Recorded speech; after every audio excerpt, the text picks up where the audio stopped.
Hello, and welcome to Coffee Class. Hello. Today is very special because instead of breaking a movie, we are doing Pitch Week. Yay! So we have 4 writers here with us today who are going to pitch their stuff. I'm trying to compete with Avi. You know, biggest cup. If I hold it close to the camera, you get the optical illusion. Yeah, exactly. Huge. Yeah. That's how. Look at mine. Hey, Alexie, bigger in your head, John. Is the video on private by any chance? Is it? Because we don't see comments, and it says YouTube doesn't support comments on private videos. It is, but I did not put it there. 1 second. Adam, I got your email. Thank you. It made a lot of sense to me. Yeah, no worries. Great. We'll talk later, but yeah, it made a lot of sense. So now we should be public. Oh, and it should take a second for everything to catch up. Fantastic. So, good 1 catch, sec. Avi. Yeah, good catch. Thank you, Avi. Finally, he did something right. Dude, right. For the first time. Earning your keep. Week 22, and finally, Avi saved it. Best thing I ever did, derail the show in the first 3 minutes. Yeah. No, well, you gave us the heads up. So wait, so John, I heard this idea that at the very beginning of the show, you tell an anecdote while people trickle in. So, tell us an anecdote. I'm into this idea. By the way, you just sprung that one on me, huh? Okay, an anecdote. Doesn't have to be about screenwriting. It could be anything. I don't know one short enough. I've got a great. I told one in class the other day that they freaked out. They went crazy. I told them the story. It's too long, I think. How long is it? It's 4 minutes. That's good for people trickling in, especially because Okay. So here's the story. And by the way, Avi, I don't think, and the 3 of you haven't heard the story either. True story. Okay, true story. I'm in my 20s. Alexie, time me because we gotta. I got you. So I'm in my 20s. I'm long before I met my wife. I'm a single guy living in New York. I met this woman. I met this woman named Paula. Beautiful woman, and so we started seeing each other, and we're going out. And at one point, she says, come up to my apartment. So I go to her apartment, and she lives on 65th and 2nd in one of those black tower buildings. When I get there, the concierge says, "Oh yeah, I'll send you up. It's the penthouse." And I went, because we're like 26 or something. I'm like, the penthouse. And Paula, by the way, had no visible means of support, which is curious, and keep that in mind.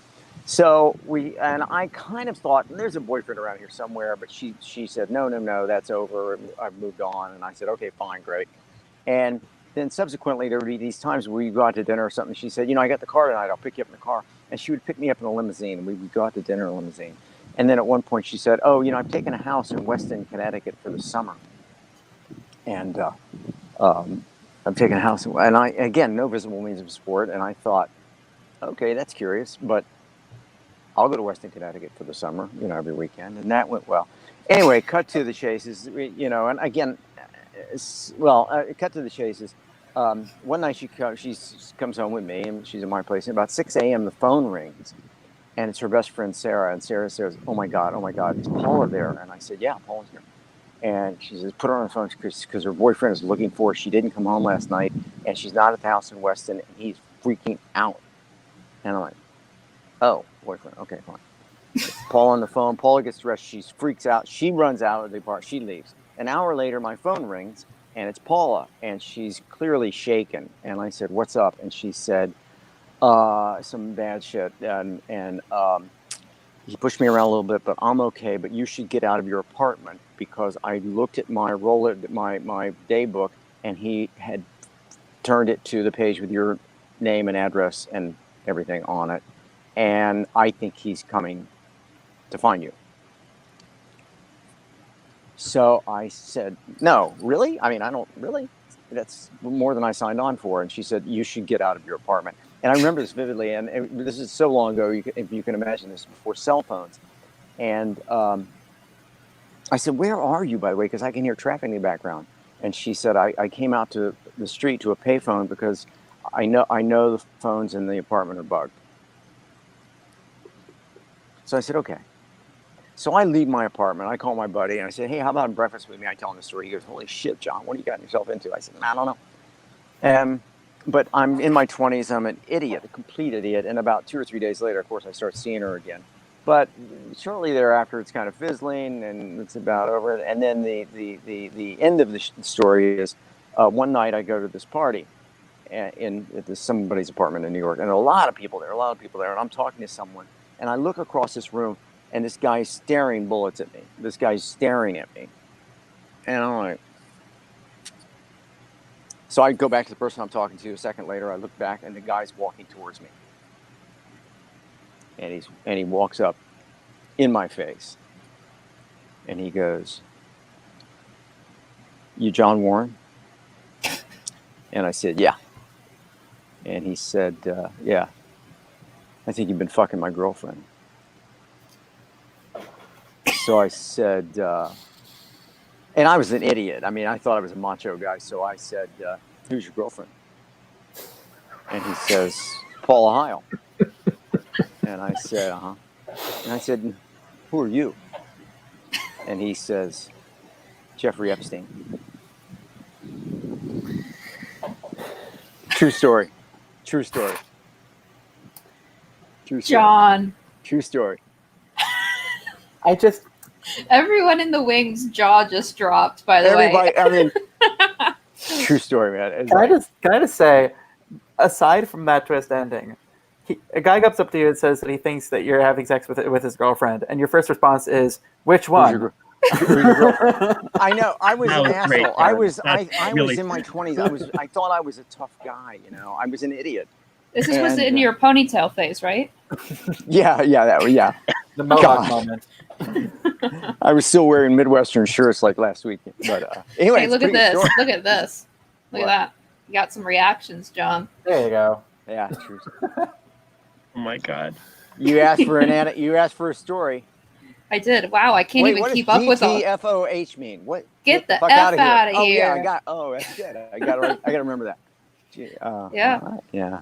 Yeah. Okay, good. So Okay. so I told you this is the most reactions we've ever got out of a story. Maybe this maybe really is how wrap we this should up. open. Maybe we should stop now. I mean, I don't think. Holy shit! Yeah.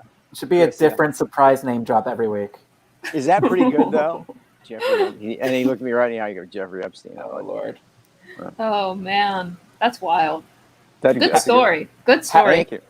People asked if you were pitching. Speaking That of was my good pitch. stories, That was my pitch. You think there's a movie in it? I get killed. I get killed in this movie. oh my God. So here, You do. so now I am going to pull in all of our pictures so everyone can say hi. Ready? It's going to be a lot of people on the screen, everybody. There we go. There they are. These are our brave writers who are going to be pitching today. This is going to be a ton of fun. It's gonna be fantastic. Yeah. Great. Are we ready to get started? I think, yeah. Okay. Well, Do it. first up is Brett. And look what I can do, John. I didn't even get to show this to you. Oh, you're such a show off. Hi, Brett. Hello. Hi, Brett. Hi. So Thank thanks you for our coming. thank you for being our first pitch ever on our first ever pitch week. Happy to be here. So do you want to start by telling us a little bit about you, your background, and then why you chose to write this script, or what this Sure. script is to you? Sure. I am from upstate New York in Buffalo, and I am a camera assistant for the film industry. I've been a camera assistant for about 10 years, and then in the past year, I've kind of been merging into doing unit still photography. And that's kind of where I'm at right now. I want to be a writer, and I chose to write We're Alive now because it's a story that I've had in the back of my head for almost 10 years now, and it's that kind of story that you just write down notes every now and then I keep then it it will hopefully become something, and this was the opportunity to make it become something. Fantastic. Yes. Alexie, are you muted? Should I go right into the pitch? Oh, I'm muted. Oh, sorry. I was saying, do you want to go ahead and tell us about it? Yep. So, Cool. We're Alive is an animated feature that takes place in the Halloween world of Saville, where an immortality curse has evolved the entire human race into the Halloween monsters we know and love today. Saville is in the midst of a civil war between living and non-living monsters, and it comes to a tipping point when Ziber, our protagonist, a 12-year-old zombie, is bitten by a werewolf and is transforming into one. In this world, transformation is extremely illegal, so this is a very bad act that happened. Ziber is already an angry zombie, and now he is turning into a rage-filled werewolf. And when Ziber goes home, his father kicks him out of the house when he finds out that he's turning into a living monster, because he can't have a living monster under his roof. So Ziber decides he's going to run away in search of an evil witch that can turn him back into a zombie. Because once you transform into another monster, you cannot transform back. So he needs some dark magic. Ziber says goodbye to his best friend before he leaves, and his best friend gives him her scarf to hide his werewolf bite. Ziber finds himself lost and alone in a corn maze forest that changes paths at random. No one has ever made it out of this corn maze forest except for Cinder, who is a wizard and our antagonist. Back home, Cinder is making an evil spell that will eliminate all the dead monsters on Earth forever. Meanwhile, Ziber's father is resurrecting an army of dead monsters to fight the living. That's our Act 1 break. In the corn maze forest, Ziber meets Arrow and his loyal dog, Kindle. Arrow is a 15-year-old vegan vampire who has learned to control his cravings for blood with the help from his dog, Kindle. Arrow teaches Ziber how to control his werewolfian rage with the help of Kindle as well, using his methods that he uses to control his cravings for blood. All the while, they're being chased by this monster called a chakra. And once this monster has your scent, it can find you wherever you are, and it won't stop hunting you until it catches you and eats you. 3 years pass with this cycle happening over and over and over again, and they time their escapes from this chakra with the changes in the corn maze. After 3 years of this, Ziber wanders into a cabin with Arrow and Kindle, where a fortune teller informs Ziber that his brother has been killed by the hands of Cinder. Ziber runs away in a fit of rage, and Kindle follows him. Before Arrow can catch up with Ziber, the fortune teller tells Arrow that the evil witch is actually possessing Cinder, and the real Cinder lives inside his dog, Kindle, who is also Arrow's real father. To break the spell, Kindle only needs to touch the evil witch that possesses Cinder, but in order to do that, they have to escape from this corn maze forest. And to destroy the evil witch, he must present her with the very thing that she the very thing she rejects, but Arrow doesn't know what that is yet. Arrow goes out and looks for Ziber and Kindle when, wouldn't you know it, the corn maze forest changes and they're separated.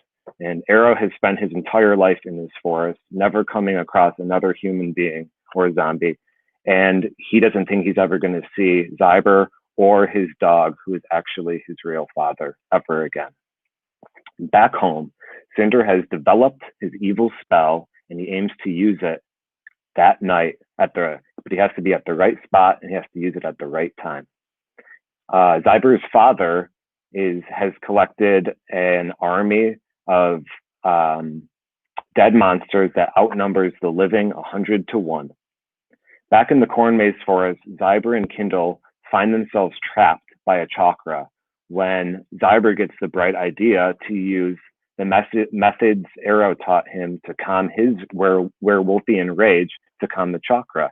And wouldn't you know it, it works. Ziber also gets the bright idea to use the scarf that his best friend gave him upon leaving home to have the chakra sniff out his friend who is outside of the corn maze forest. And that is their ticket out. And it works. And they exit the corn maze forest not before grabbing Arrow on their way out. When they come back home to Saville, it is completely war-torn and in shambles.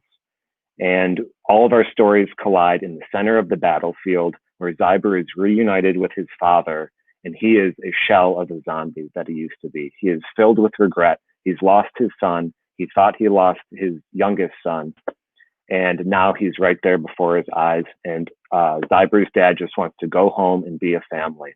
But Ziber is filled with anger when he sees Cinder, and all he wants is revenge for Cinder killing his brother, and he leaves his father. That's our Act 2 break. Around them, the entire battlefield of living and dead monsters is at a standstill, and we can see a series of moments where the resurrected dead yell at their living ancestors like misbehaved children. You haven't visited me in 50 years. We thought your parents raised you better than this. I'm not mad at you. I'm just disappointed. And the entire living human race is beginning to realize their own inner need, that they have lost their respect for their deceased family. And they begin to realize that. Ziber finds Cinder in time to see Kindle retake his actual Cinder form, and the possessed Cinder turns into the evil witch who makes her getaway. Ziber watches Cinder not chase the evil witch, but take this time to reunite with his son Arrow and his daughter, who also is Ziber's best friend. And that's when Ziber realizes his inner need, which is his family. And now all he wants is to return to his father. And right when he's about to do that, the evil witch is at the right place and it's the right time. And she performs the evil spell. And there, Ziber has to watch his entire family and all the other dead people disappear before his very eyes. When Arrow shouts out, "We can eliminate the evil witch if we present her with the very thing that she rejects." And Ziber takes a moment and thinks. And he thinks about what this evil witch is lacking. And he realizes she is lacking the same inner need all of the dead and living monsters were missing, which is love. And so Ziber uses the methods he used to calm his rage, and he instructs the entire living population of monsters and the fading dead population of monsters to hold hands, and the entire population of Saville gains the very thing back that they lost when they became immortal, their humanity. And with that, the evil witch explodes in a cloud of dust and the immortality curse is broken. And now everybody has regular human-length lives, and all the dead have been brought back that were disappearing. Our final scene ends in a cemetery that stretches as far as the eye can see, where thousands of funerals are being held. But this is a happy moment because now the living and the dead have newfound respect and love for the dead. And we focus in on Ziber's brother's grave, where we see our protagonist and we see all of the friends that he's made along the way honoring Ziber's brother. And they are all celebrating that they have their humanity back. And that's We're Alive. I love it. Thank you. Nice. Great job. Nice Thank you. job. Thank you. Nice job. Wow. Do Very you cool. imagine it Pretty high. animated or is it live action? Absolutely. Animated? Animated for sure. That's cool. What vibe animation? Like I can totally see like a stop motion thing, like in the vein of Paranorman or Nightmare Before Christmas. I could also see it in like Pixar fashion, but definitely animated. Yeah, I was about to ask, what kind of tone do you picture for it? Is it more on the serious side, or is it a little bit more on family friendly? I want it to be family friendly. I tried to include some moments, as you can see, where monsters are yelling at their living ancestors, just to add some more humor. I definitely have to work on my humor because I'm not the funniest person. But I have to say, the idea of a young zombie boy who's struggling with turning into a werewolf is such a funny and wonderful idea. Like, that has so much energy in it. I love that. That's wonderful. Yeah. It's a lot of fun. I like that the stakes when he sets out to remove his werewolfness it's not, say, the end of the world or anything like that. It's him. It's something that he really cares about on a very personal level, which like tells me that you understand stakes versus scale, you know, where it's not necessarily the bigger thing that matters, but the more personal thing. So that's very good on you for that. Thank you. I also try to make it mirror his flaw, which is, you know, he's angry, and that's preventing him from seeing the bigger picture, where it doesn't matter if you're living or a dead monster. What matters is, you know, the connections you make and your family and friends. Yeah, I got to say, I mean, it's really, you set the bar pretty high. I mean, that's a really strong pitch. I've got a kind of a naive question. I just want to make sure I understand. Ziber, I know that he wants to get rid of his werewolf baggage. What does he have to do to get rid of it? He has to find the evil witch, and he's following this evil witch based off rumors that she can do any magic you want. Okay, let me ask you something. He has to find her. That's Correct. all? Yes. But nobody knows where he's going.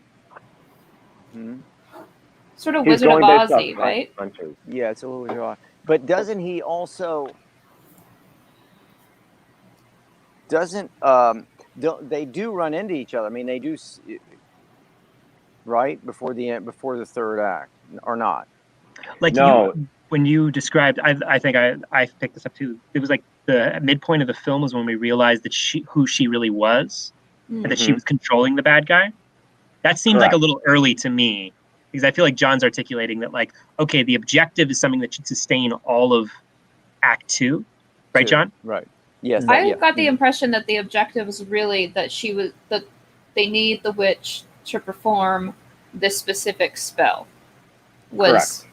So I feel like that was, it's like, it is about finding her, but it's really the moment is spell. I need this spell is kind of the objective, and she's just the means to get it. Is that right?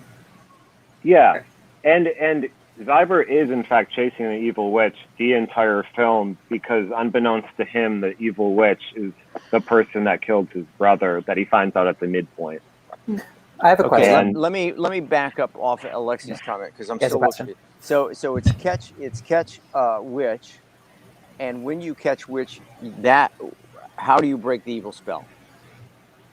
So basically, Ziber thinks that if he meets this evil witch, all he has to do is ask her, "Hey, I want to be a zombie again. Can you turn me into a zombie?"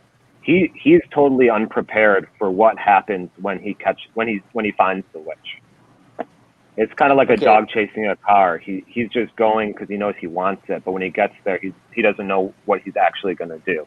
Okay, so that's where I think maybe there might be a little bit of work to do, because the incentive for doing this, the incentive for catching the wolf should be, I believe, and Adam, I think you were referring to this, I think that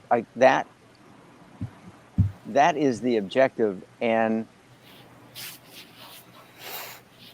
so, yeah, I think that has to be a little clearer, because catch wolf and get elixir, or catch wolf and get this potion, or catch wolf and catch witch. Witch. Maybe if it was more specific than, I have to find the witch and get her a spell. Maybe it's like a special potion that only the witch makes, like making it a thing. Well, the thing is, Ziber never gets it. You know, at the midpoint, you could say his objectives changes, which I know is, John, you're going to hate to hear that, but that's also not what happens, because his objective turns to chasing Cinder, who actually is the evil witch. And so he is constantly chasing the evil witch, whether he knows it.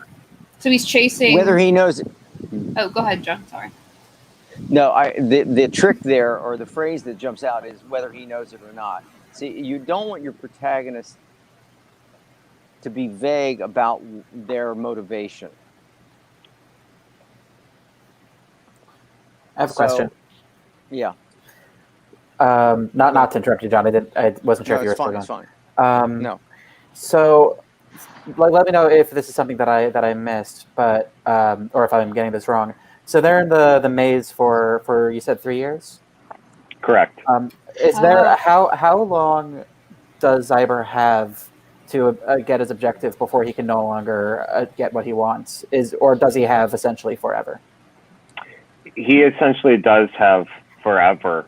Can I build up on that? What Avi's getting to is that 3 years is going to crush you. Is that right, okay. Avi? So the thing that I'm bumping on, it's the urgency, because it's the urgency. I feel like if he has as many years as he wants in order to pull this off, and everybody's essentially immortal, so he could spend 3 years, he could spend 50 years, and if he gets it, he'll get it, and then he'll return to his home. I feel that lowers the stakes, because then it means that it doesn't matter so much that he go out and chase this thing now, that he has to overcome the obstacles that come his way in the moment. He could take his time, he could work around them, he can wait them out. And I feel like that might affect the pacing of the story, as opposed to, say, the bad idea would be he's bitten by a werewolf and he has 30 days until he's a wolf permanently, and in that 30-day period, or let's say 12-day or 5-day, however short you can get it, he needs to get this witch to remove the spell from him, or else it'll be forever. And then where the stakes are high and the urgency is immediate. Is there? Yeah, it's the only reason. Sorry, I think the obvious thing is he's got until the full moon. Yeah, we just had a. Yes. Here's this. Sandra says it too. People are saying it too. That's really. Full moon. I mean, it's why Cinderella has to be home by midnight. Create urgency. Yeah. I will say the entire B story happening back at home is the escalation of this battle and Cinder developing this evil curse. So it is building an urgency, but Ziber doesn't know that that's happening. His only introduction to that is when he finds out his brother has died, and that's when he knows he has to return home, whether he's a zombie or a werewolf.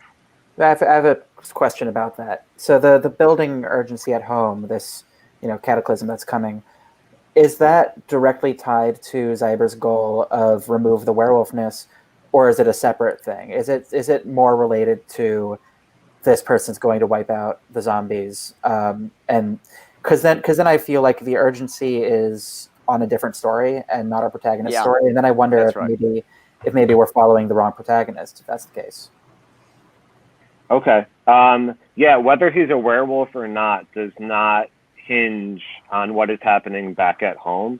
But I will say that his inner need, which him becoming a werewolf is a distraction for him acknowledging his inner need. And he does have to acknowledge his inner need if he's going to save what's happening back at home. I actually have a question about his inner need. So his goal is he wants to remove the werewolf curse and become a zombie again, so that he can be with his zombie family and friends and people, right? And his inner need is his family. And I wonder if they're not in opposition enough, because I feel like he wants to do a thing to get him to his family, so he already wants to be with his family.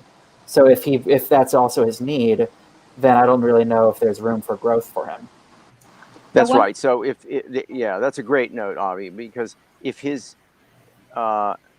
selfish and doesn't appreciate his family, then that flaw bookends his selflessness and understanding and appreciating his family. So, Avi, is that kind of where you were heading?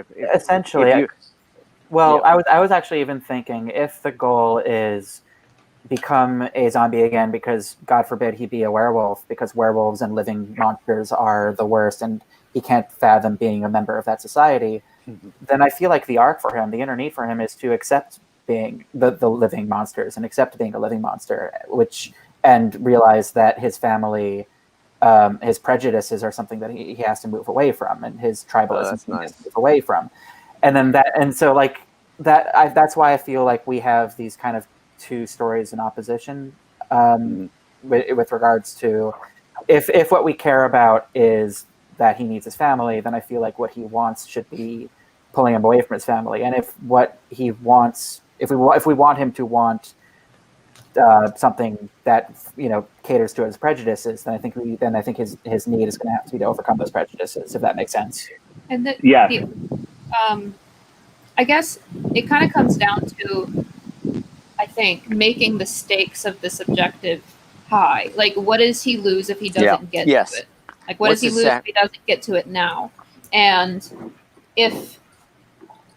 the thing that he feels is most at stake, I feel like can be tied directly to his flaw, which I think for you, you were mentioning anger is in there, that he's angry, and that's kind of part of why he's just steamrolling ahead. So he's like, maybe it's that he's like impulsive, and that is how his selfishness shows. But he definitely has his prejudices he has to overcome, and that was a big part of the flaw I think I added to the tentpole. Is he is raised with these prejudices, so he, unbeknownst to him, he has these, and he doesn't know that he vocalizes them at these heightened moments of anger. And so his pursuit, his objective to become a zombie again, is all because of those ingrained prejudices. So someone asked in the comments if you were thinking of this as like an LGBTQ metaphor, like where his family has raised him to be one way. Is that something that you were thinking, or is it more? It's funny, as I was pitching to my friends, that was a comment that came up, and it's not 100% that way, but I love the metaphor. It isn't something that I was thinking about. It was more in regards to race, but I love that people are getting that out of it as well. Just to put a button on Flaw and Need, I think Flaw and Need are two sides of the same coin, where the need is the thing that removes the flaw. So if the flaw is, the prejudice, then the need is the thing that removes that, and vice versa. So that's, if the need is family, then the flaw is something that prevents him from understanding this. So that's just what I would recommend, sort of broad strokes, when you think about your character's arc. Yep. So we're coming up on the end of our pitch time, so we have a little bit more for closing thoughts from everyone. And also, Brett, I would really recommend, people have been suggesting some awesome stuff in the comments, and I know that you're probably not able to read them all right now, but I would definitely recommend going back and checking out their questions. And I definitely will. Yeah. Thank you.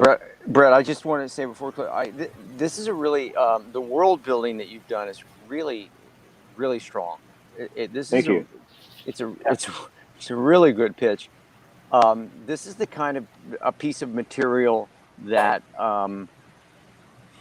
if you found the right producer, this is the kind of thing that you would work with a producer and get this refined enough, because it's so unique. It's really interesting. I do think as everybody's giving you some really good notes. I think those notes about clarifying why he must get to the witch, what he will, what will happen there. I think that's gonna, and the flaw, inner need, and resolution. One last thing I have to say. I don't know if you've carded this yet or if you've had a chance, but one of the things you would, you have. Mm-hmm. You have? Okay. I have, yeah. Here's a suggestion. When you lay the cards out, go through and take a highlight pen and you look at the second act and see how, and highlight with, let's say, a blue marker, highlight the scenes with Ziber, with your protagonist, and see if he doesn't drop. Just make sure he doesn't drop out of the second act too much, because when we're going back that you're and Avi, I think, hit on this. You're taking us away from his story. I believe maybe too much, but it's something to look into. Definitely. Yeah, props on the world building and characters and just you did.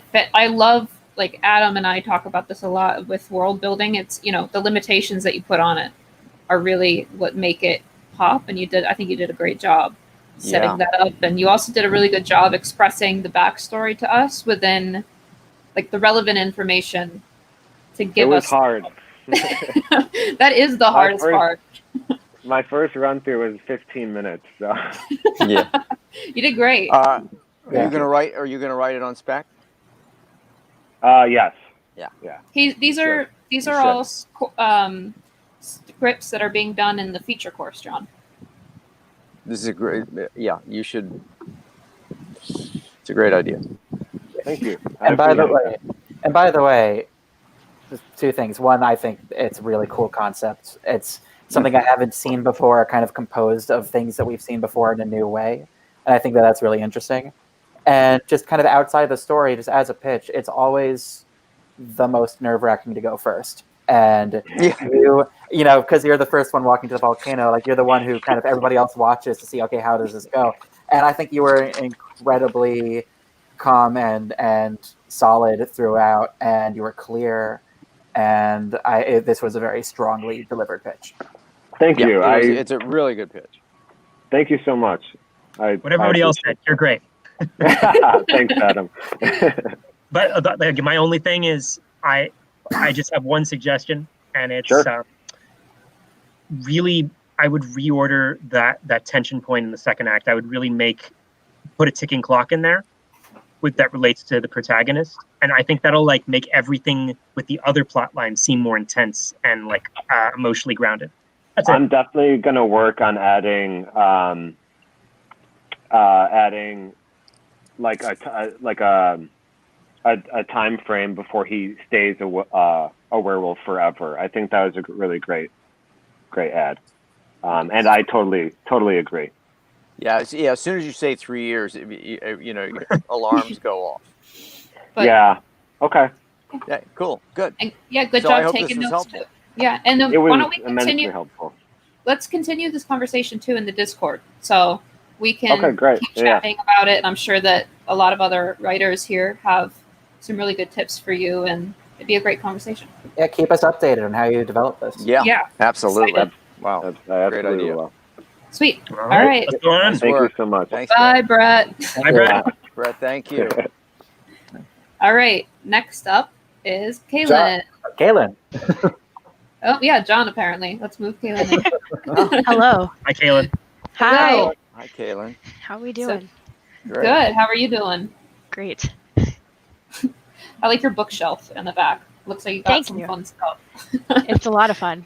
That's my favorite bookshelf. So do you want to tell us a little bit about yourself, your background, and why you're interested in writing this script?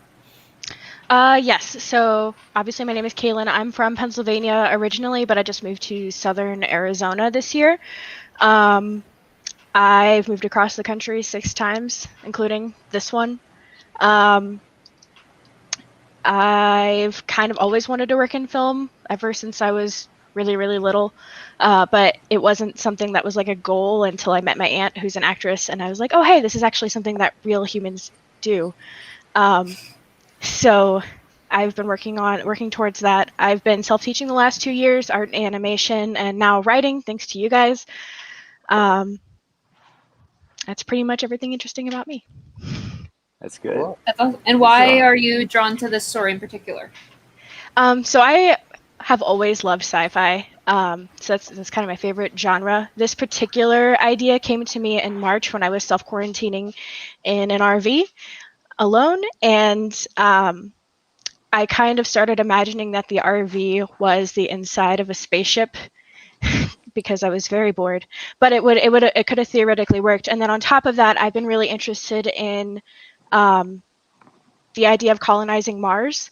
And around that same time, I was kind of reading up on like what Elon Musk is doing to get out there, and I just think it's really interesting that right now, the way things are looking, if we do make it to Mars, it's going to be mostly corporations getting out there versus like when we went to the moon, it was countries. And I think that's going to make things very complicated. So all of that kind of together is where the idea for this script came from. I love Mars. Me too. That's my tattoo, actually. Oh, I didn't know that. You have a Mars tattoo? I do. It's on, yeah. It's a spaceman. Aw. But in his helmet, I Cool. can't get the angle right. In the helmet reflection is Mars. Anyway. Very cool. Very cool. That's awesome. Wow. A lot of Mars devotees. I didn't know. Okay. You didn't know? Mars is Mars is cool. great. No, I didn't know. Okay. So you want to tell us your pitch? You want to do your story? Yes. Okay. Cool. So again, the story, it kind of features a cargo pilot she runs stuff between Earth and Mars. She works for one of the two corporations that actually has a base on Mars. This version of the world, it's about 200 or 300 years in the future. The opening image is actually the protagonist. Her name is Faye. She's looking at an old hologram recording of her adopted daughter giving a world history report, explaining that World War III kind of destroyed the world. And when that happened, a bunch of corporations kind of took in, bought land, gave people jobs. And that's where the world is at now.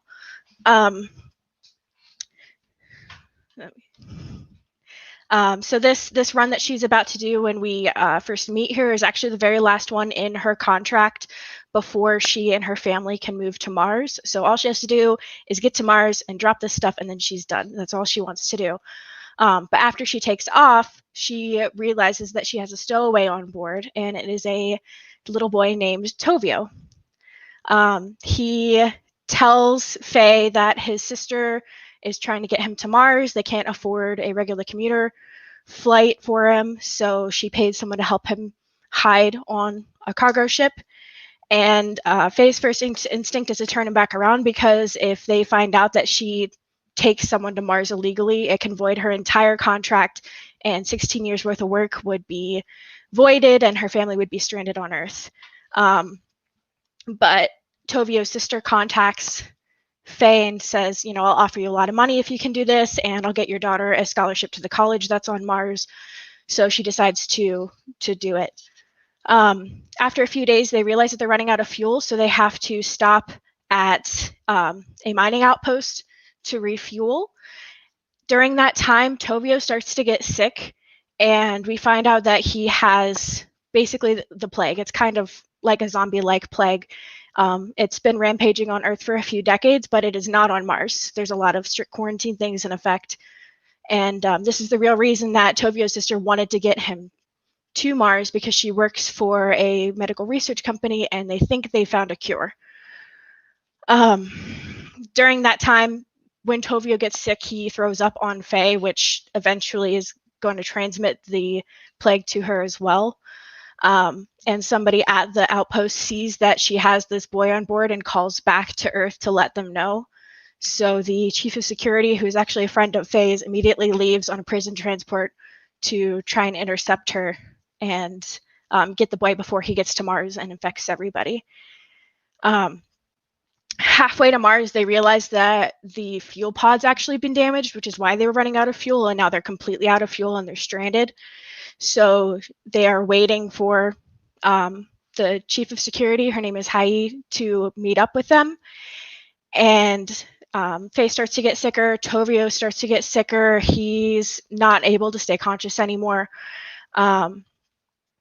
When Hai shows up, she comes on board by herself, and she basically says, hey, I know this kid is here. If you turn him over, I can write a report so it looks like you did the right thing, and it won't jeopardize your contract, so your family can still go to Mars. And she reveals that she actually brought Faye's family along kind of as encouragement. Faye actually agrees and turns Tovio over in order to try and save her family. Her family comes on board with her, and she fills them in on what happened. And her daughter, who is now 16 years old, kind of throws a fit. She's very upset. Faye has this kind of belief that she had a good relationship with her wife and daughter, who she really hasn't seen in a long time. And this is kind of like a wake-up call that she really doesn't know her family at all. and her daughter accuses her of being very selfish, and that the entire move to Mars isn't something that's good for the family. It's something that just Faye wanted, and they kind of just leave and go back on the prison shuttle to wait to take off.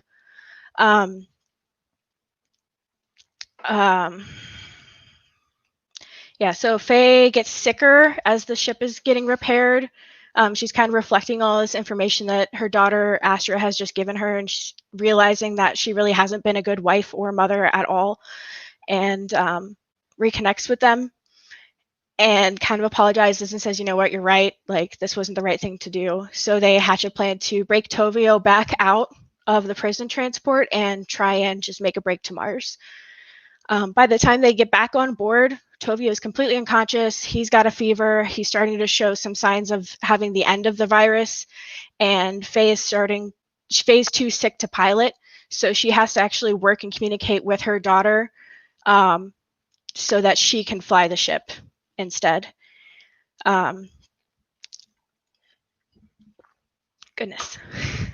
You're doing great. Thanks. Everyone's hooked, by the way, in the comments. We're getting a lot. Oh, great. No Right? way. Yay. You got it. So they managed to escape the prison transport. They're making it to Mars.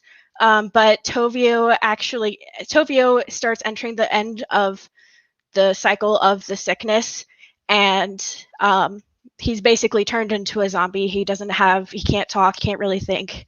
His eyes are completely glassed over, and he gets really violent and aggressive. He tries to attack Faye's wife, Zosha, and in the process of trying to defend her, Faye's hand gets stabbed, and some of the blood gets on Zosha, so she's going to probably eventually have the plague as well. The three women end up hiding in the bathroom. TOVIO kind of destroys the ship, everything inside. He shuts off the life support system, and he shuts off the autopilot. So they're trapped in the bathroom. He's out there. They've got nothing. They've got a few hours maybe at most. So they come up with a plan that Faye's going to go out and try and trap TOVIO in the cargo hold, while Astra and Zosha go for the cockpit to try and get out a distress signal. But they realize that the life support has to be on, and they have to reset all the ship systems to get a distress signal out. And all of those reset controls are in the cargo hold where TOVIO is. So Faye decides to go in there and try and subdue TOVIO and reset all the ship systems so they can get a distress signal out. She does manage to do that, and a few days go by and there's still not anybody that's coming. Zosha's starting to get sick. Astra keeps trying to send out distress signals. Faye and TOVIO are completely gone. And then finally, they're just kind of outside of Mars orbit hanging out, and a ship shows up, and it's TOVIO's sister on a medical shuttle. They get everybody off. They do manage to cure all three, TOVIO, Faye, and Zosha, but TOVIO and Faye are going to have really severe lifelong repercussions. They're going to have memory issues. They're not going to be able to see. And Zosha also has Faye has her hand amputated because the stab wound got infected, so she can't pilot anymore. Minya's employers, which is the second company that is on Mars, tells Faye that they bought out her contract, but for less money than what she was originally going to make. And they offer her a job to make up for that loss of income. But Faye decides that instead of working, they're just going to live in a less nice place, and she's going to spend time with her family. And then the closing image is Faye and Zosha at Astra's graduation, and Astra gives a really nice speech. And that is it. Thank you. Really had everyone going along for the ride in the comments. We got a lot. I'm excited Nice. to look at them. A lot I was of too nervous to watch them. Yes, Kayla, TOVIO. nice job. That sounds great. You got a lot of people. Got a lot of people hooked. Yay. Thank you, guys. Another example of terrific and really interesting world building. Thank you. Really good job. Yeah. I have a question. Faye Faye takes this job. I mean, all that whole setup, last run to make it more. That's all great. She takes. Oh, Yes. TOVIO is a stowaway, and during the course of the film, does she come to care for him? Yes. They. Okay. I can explain it if you want. Well, I mean, see the design of that. I mean, TOVIO. If I'm correct, he is actually the antagonist. Yes. Oh, Which is is that- a neat, That's awesome. huh? So Yeah. you Yeah. have So it that's a written like cool. Yeah, it's intentional. He's meant to be the antagonist, and the chief of security, Hai, is meant to be more like a false mentor. They actually have a friendship that's explored in the beginning before she leaves Earth. Okay, let me. Forgive me for jumping around a little bit, but here's so, Faye. What is Faye's flaw? Faye's flaw.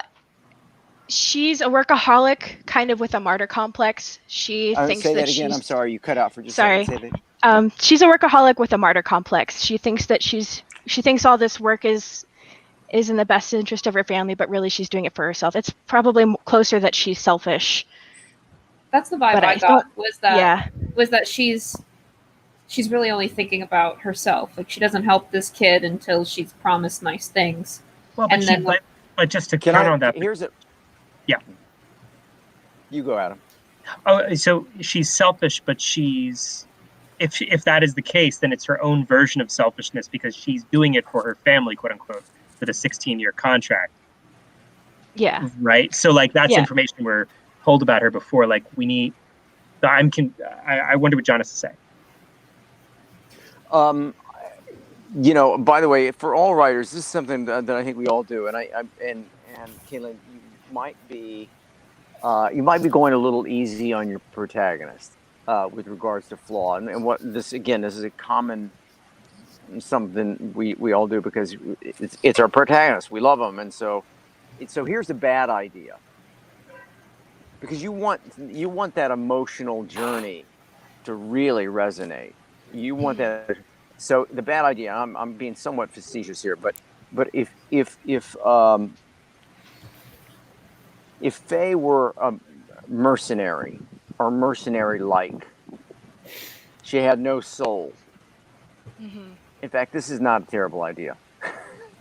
If she's soulless, Adam's laughing.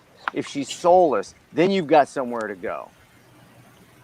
If she's only doing it for money, but in the course of their adventure, which is your act two, she comes to care about TOVIO. And then she's doing it for TOVIO.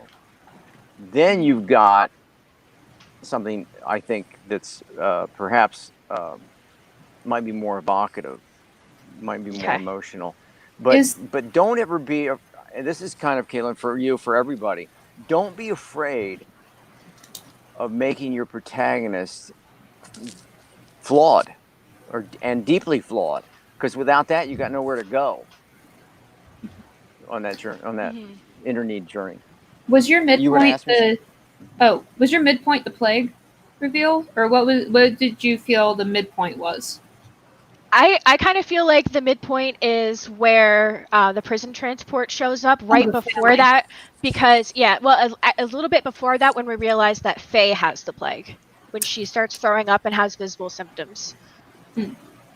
Oh, that's Kalynn, good. let me ask you something. What does she sacrifice? Faye. To get the to at the end. Yeah. I kind of had, because I was working with the idea of her flaw being the workaholic at the end when she decides not to work anymore, and not just working, but the pursuit of a better life. She sacrifices this amazing life that she had built up in her head for something more mediocre. Let me ask you this: if the sister is going to pay her, I'm muddying this up a little bit. Maybe it'll shake out. If the sister's going to pay her to get TOVIO there, is that right? That's right. Yes. Right. Okay. So, she's doing it not out of the goodness of her heart, taking TOVIO. She's doing it for monetary reasons. Yeah. Mm-hmm. If she were to sacrifice the monetary reasons and thereby saving TOVIO, I think the stakes might be higher. Well, also, and so I might not have made this super clear, but on the ship when she reconnects with her family and then they decide to break TOVIO out, at that point, she's actually giving up her contract, which means that if they get caught, they all get sent back to Earth. She would go to prison, and her family is going to be stuck on Earth and where the plague is and everything. So she doesn't realize until the very, very end that the other company is going to actually buy out her contract, and the money that the sister offers isn't enough. It's just like a bonus. It doesn't cover like housing or anything like her contract does. Okay. I have a question. So Faye wants to do this one last mission to Mars so that she can get everything she's worked for. It's the last one. TOVIO's on the ship. What is the sort of dilemma that she faced? What are the two choices? Like, you described it, but I want to hear it again from you just to make sure I understand. Like the two things that she can do with TOVIO on this ship, and what the consequences of both of them are. So she can either agree to take him to Mars, and if she succeeds, she gets the money, and her daughter gets a scholarship to the college. But if she tries and she gets caught, her contract is voided. Her family's stuck on Mars. They don't get any money, and she's going to go to prison. Alternatively, she can turn around and go back to Earth and turn him in. It's not her fault. There's a stowaway. She's not responsible for ship checks. And then it would just prolong her finishing her contract. So she'd still eventually get the goal, her personal initial objective, if she takes him back to Earth. Okay, so that's cool. And I guess I have a couple of questions about it. So one is it possible... I guess I want to know if there's a way to sort of raise the stakes of both. Like, if she gets him to Mars, if we know what happens if it goes wrong, I guess I'm wondering if it's possible to make it seem almost inevitable that it will go wrong. And since going back to Earth is a viable option for her, that she could just go back to Earth and drop him off and then just do this mission again and complete her contract, I want to know what she would lose by doing that other than... TOVIO, because at this point of the story, we don't necessarily care about TOVIO yet, and she doesn't necessarily care about TOVIO yet. So either we need like a real reason for her to latch onto TOVIO's success, like need for success, or I think we need to know what she would lose by going back to make it a real dilemma. If that makes sense. Brian, I remember in the comments, Brian proposed something that was sort of getting at the same thing, and I'm trying to find it now.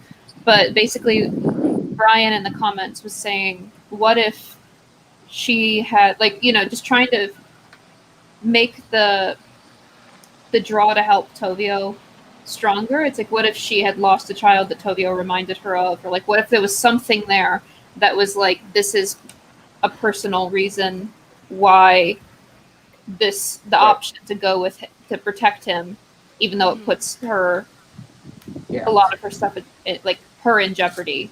Yeah, because I want to feel like this is the hardest choice to make in the world. Yeah. And right now it's getting there, but I'm worried it's a little, like, it's workable. Like, I feel like either choice she could do and probably, or, have at least a 50% chance of being okay. So I guess I would suggest raise the stakes of both and make both so fraught that either one of them would be a terrible choice for her, and then she has to choose which terrible choice she wants to make. Mm-hmm.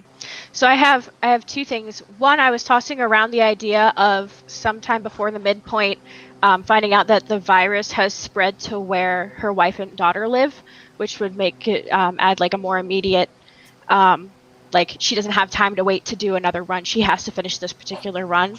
And I just couldn't find a way to fit that in organically, but I can do that. And then another thing, the TOVIO's sister not just offering money, but offering the scholarship for her daughter to the college on Mars is significant because non-Martian born citizens have a very difficult time getting in. I think they only accept I think it have 2 or 3 or something. I did math on it. this scholarship would guarantee that her daughter would get into this college. And since they're moving there, this is her only option for college. And in the opening scene, when you're watching the hall of her as a little girl, she's talking about how she wants to be an architect on Mars. And that's reiterated a couple of different times throughout. Here's a bad idea, and guys, tell me if you think that this makes sense. What if it's not her final trip, but she's in the last stretch? Like, she has a few of these she has to go, and it's a lot of work, and eventually she's going to finish her contract and finally get out of this job. TOVIO's on the ship. She knows that if she goes to Mars and they're caught, then all the work that she's done to this point will be gone, and also there's no way she's getting out of the hole that she's built for herself because her debt still exists and she wasn't that close to the end. Whereas if she goes to Earth, maybe there's a reward for if you turn in people who try to stow away to Mars with the virus, and that could pay out her entire debt. And she could do that, and that would like finish her contract, get her to where she wants to be financially. But this is a kid, and he'll probably die if they do that. And then it becomes about her flaw, where if it is about she wants, her flaw is that she cares so much about the money and the financial things. If it becomes financial that way, where doing the wrong thing would give her all the money that she needs, and doing the right thing would destroy that, then it might make it a very personally difficult decision. What do you guys think about something like that? Yeah, I mean, I think what you're building to is what is her sacrifice. I think that's an interesting idea. Before I forget, one of the things that I'm having trouble with Faye is she's doing this in this mission. The money is for her daughters to get her daughter's education and to get the family and all that. So she's already without flaw. She's already altruistic. And can I jump in on this? I think I know what people are trying to dance with. Right now, her aspiration to get her daughter to college and those stakes of like a better life, that's regarding like in the hierarchy of needs of being a human being. That's like self-actualization. Whereas with TOVIO, it's like survival. I'm going to die. And there's kind of a dissonance between like a character's choice of self-actualization or survival. Oh, I have the plague. I could spread it to others. The child has the plague. When you make it about two choices and they're both on the same level of need, I feel like that has more stakes. Like if it's all about, oh my God, like what I would do, and this is just me because maybe I'm intellectually shallow, I would remove some characters and really make this more limited. I would get rid of the sister. I would make TOVIO more of a mysterious character. Like, oh, there's this stowaway, and we can't go back. I have to hide this stowaway and get through the customs. Oh my God, I have the disease. Like, if you limit the scope of the relationships, you can go a little deeper, I think, and things will be more about survival, I think. Because I feel like all the elements are there. I really like TOVIO's character. I like the idea of her character. I like the world building. I just feel like if you limit the scope and make things more about like, oh my God, survival, hiding, disease, getting through customs, because there's a whole wonderful thing about like there's bureaucracy to get. This is like kind of an immigration metaphor. To like get to the better life, you've got to go through customs and basically smuggle this kid in, or with it. Like I don't know. There's a lot. If you know what I'm trying to say. Yeah, I think the immigration metaphor is fantastic, and Adam is much braver than I was. I was holding off on that comment, and Adam went ahead and nailed it. There are too many characters. Mm-hmm. So what it's doing, what you do when you diffuse the focus on the protagonist. So any character, here's Kalynn, this is kind of what you didn't want to hear. I'm piggybacking on Adam's because it's a really good note. But any character you introduce must serve Faye's story. And right now, as we hear TOVIO's sister and then Faye's wife and Faye's daughter and all of that, I don't know where to look. and it's diffusing my attention. If you put Faye on that ship, taking that kid, and she learns to care and love that kid, and then she sacrifices something in order for his well-being. There's a version where there's a version where she sacrifices herself so this kid can get a better life. There's a version, like that's a very simplified version. I can see that. But that's the movie. That's the movie, Adam. So we're running out of time. So we could talk about this a lot. Clearly, you did a really great job, and I think that good job. As my final note, it feels like you have the thing that your story is going to be, and it's nearly there. It's just there's a couple more pieces that need to be snapped into place, and then once you get those locked down, you've laid it's all there. It's just a matter of shifting little things. And I mean, you've really hooked everyone in the comments, as you'll see. We got a lot of people. When you get a chance to the world building is fantastic, and the immigration, as Adam said, the metaphor. When you first started on that, I thought, oh my God, what a great area to be playing in. That's fantastic. I love the idea of the two corporations who own Mars. Like that's great. I think a lot of commentary on that. You did a really good job at the idea of going to Mars is a lot of complexity to it, and you set that all up very, very quickly and just moved straight into the story. And, it didn't feel like you had to take a minute to give us like huge backdrop. You just kind of flowed in. So you did a great job. Yeah.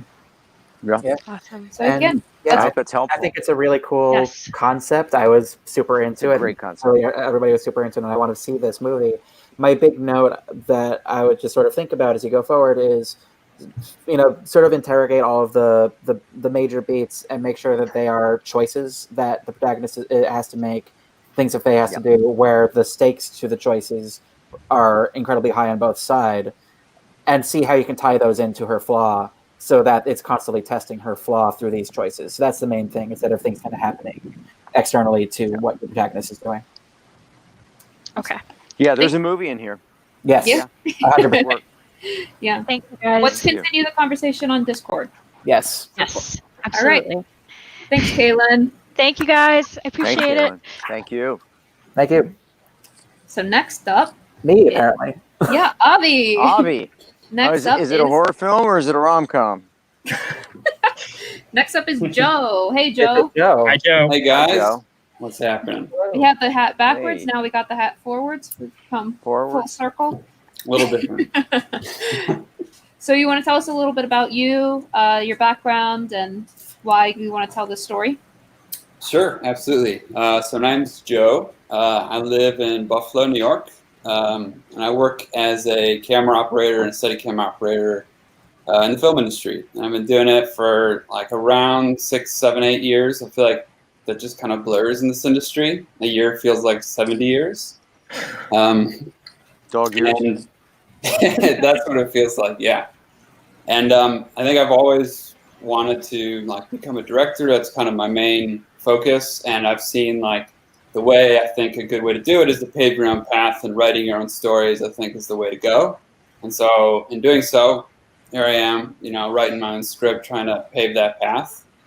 And the reason why I wanted to tell this story in specific is I've had this kind of idea for a while that, we all have our own dreams and aspirations, and like when we're younger, we think that they're achievable and that we can get them. And then as we grow older, things get in the way, and our dreams we've always wanted kind of get further and further out of reach. And most of the time, I feel like it's us making our own excuses and why we don't go after them. And so I want this story to kind of inspire the idea of like, break down those barriers and go do it. Just like achieve your dream. So, I love it. That's awesome. Word. So you wanna tell us about it? Wanna do your Yes, thing? I do. You got it. Yeah. So a week in a day takes place in a world just like our own. The one major difference is there exists a worldwide commercially available service that can tell you the day you are going to die down to the very minute, and it's never wrong. We follow Tim Quillman, our protagonist. He's middle-aged and a chronic procrastinator. And Tim's lifelong dream has always been to be a head chef of his own restaurant. But for the last 25 years, he's kind of mocked that ambition. He's been a night shift manager at a chain restaurant. And the only food Tim has ever prepared in a restaurant's kitchen is in the employee break room. And this is where we find Tim, right as he decides to take his first step forward towards his dream. But Tim's not a millionaire, so he needs money. And so he's going to need to get a bank loan. And in this world, in order to get a bank loan, you need to have that typical credit card check. You need to have a down payment. And you also need an official death day, which Tim's never gotten his death day because he kind of fears not being in control of his own destiny. So here we enter Jimmy Quillman, Tim's younger and more successful brother. Tim looks up to Jimmy, and he embodies like everything Tim wants to be. And Jimmy convinces Tim to take that leap of faith and get his death day. And Tim won't be alone. Jimmy, the great brother he is going to go with him and get his as well. Solidarity. Jimmy gets 37 years to live. Tim gets 7 days. Shell shock, Tim shuts down. To make matters worse, the bank calls. No loan. And you can't withdraw his life savings for preventative measures. And also, all your credit cards are canceled. Tim's aspirations die. Jimmy's heart breaks for his brother, and he kind of mentions that there's this like death day mixer that he should go to. It's kind of like a AA meetings for goners. And he might find some answers there. So with no options, Tim goes. Act 1 break. There, Tim meets Zoe Bell, an extreme extrovert and risk enthusiast. She says she can get Tim his money.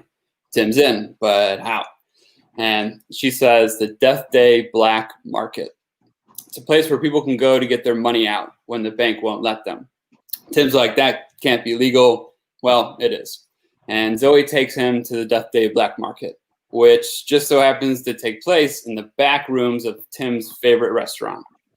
Here we meet Moses Gray, aka the Kingpin.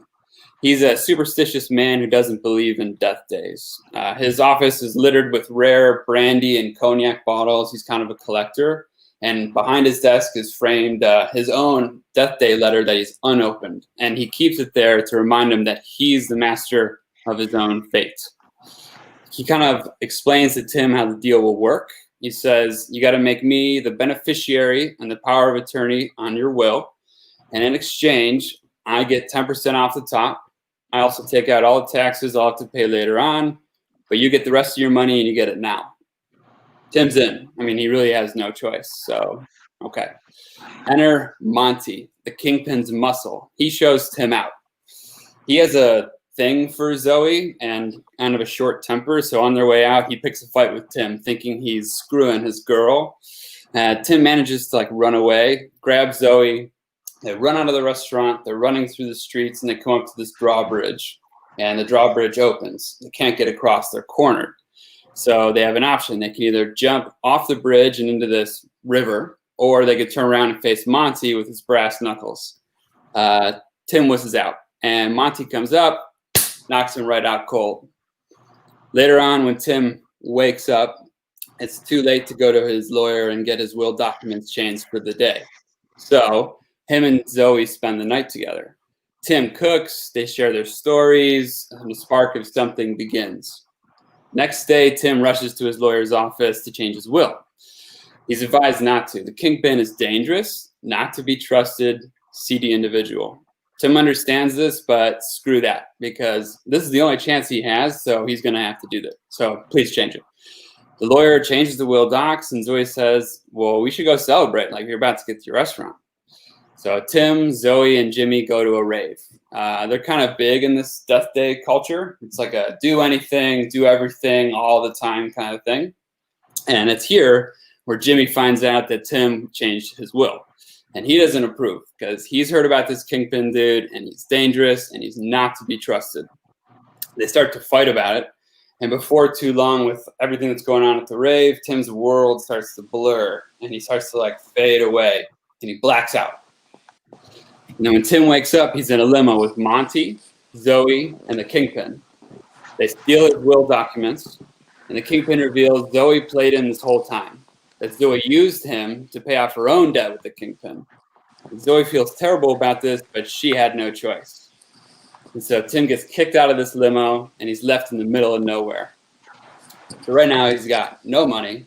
He's got no way to fund his pop-up restaurant. He's got no time, and he's alone. So Tim, middle of nowhere, starts to make his way back into the city to find his brother. When he finds him, he apologizes for being an idiot. Jimmy was right. Kingpin and Zoe were bad news, not to be trusted.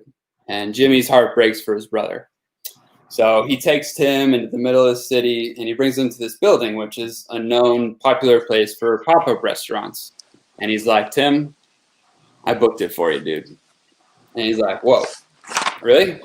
So it's like hits home for Tim.